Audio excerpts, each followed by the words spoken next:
欢迎来到星星频道，请点击订阅并关注，获取最新资讯。李沁特别出演，刘诗诗、胡先煦领衔主演《醉梦》5月重磅开播。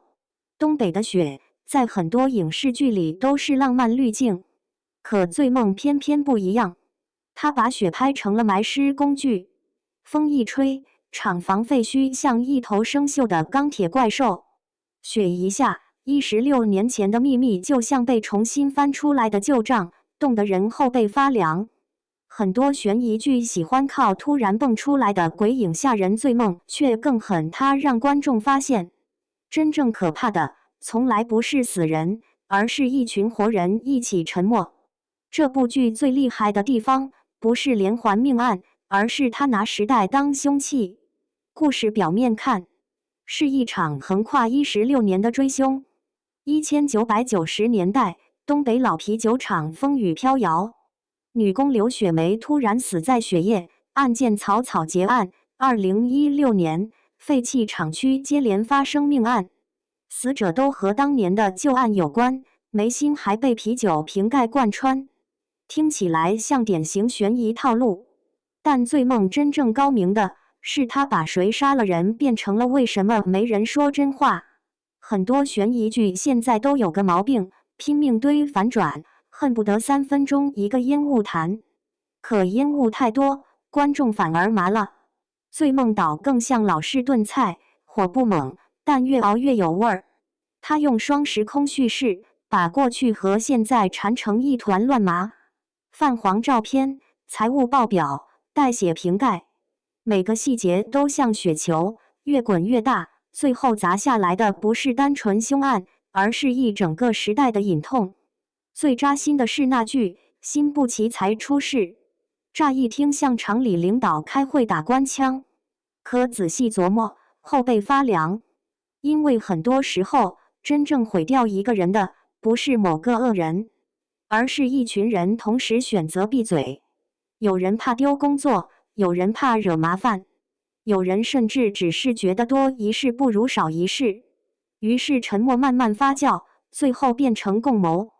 这其实才是《醉梦》最锋利的地方。他拍的不是天才凶手，而是普通人在时代夹缝里的崩塌。东北老工业基地这个背景也选得特别狠，那些生锈的机器，废弃的厂房，积雪覆盖的车间，看着只是场景，实际上全是情绪。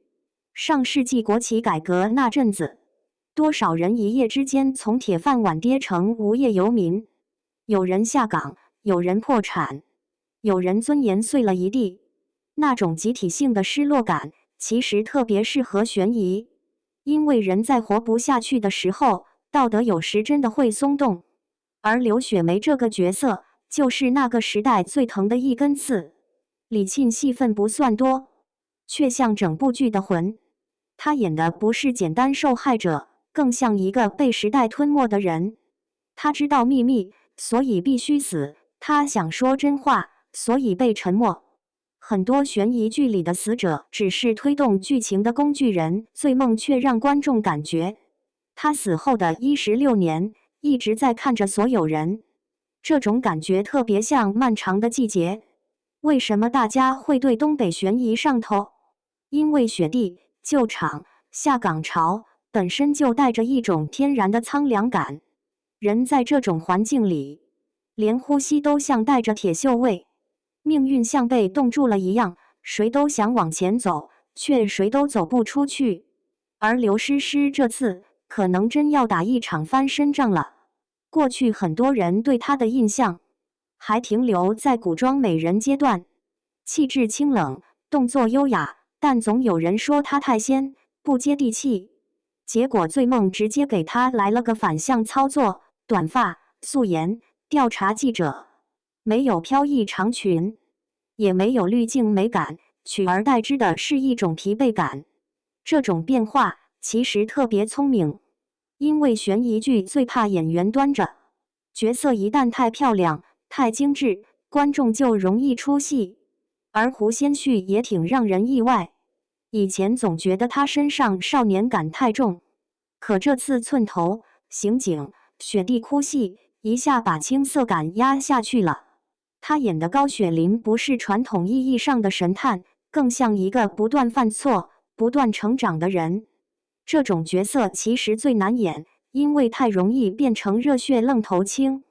但从目前放出来的物料看，他身上那股倔劲儿，反而和东北那种硬邦邦的气质特别搭。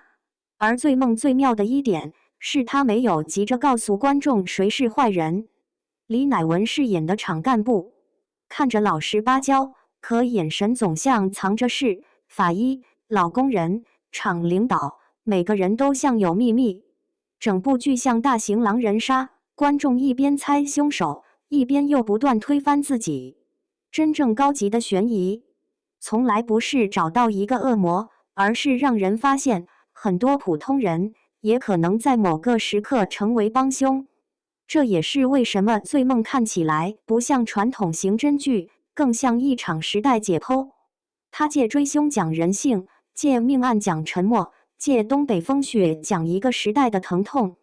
毕竟有时候最难破的案子，从来不是因为线索太少，而是因为知道真相的人太多。